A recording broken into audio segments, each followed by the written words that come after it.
Hi! In front of me is Honor 90 and today I would like to show you how you can add audio or video file to text message. First of all, you need to access Messages app and select one of your chats. Then tap on this plus at the bottom left corner and click on Files over here to add an audio file.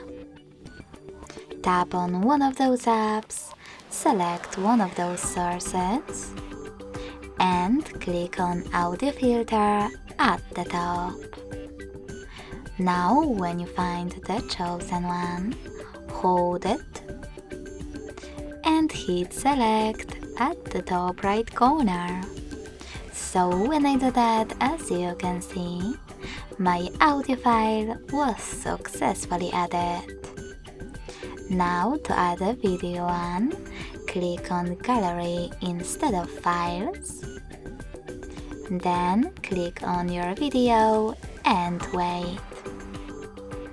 Thanks so much for watching. If you enjoyed this video, don't forget to leave a like, comment and subscribe.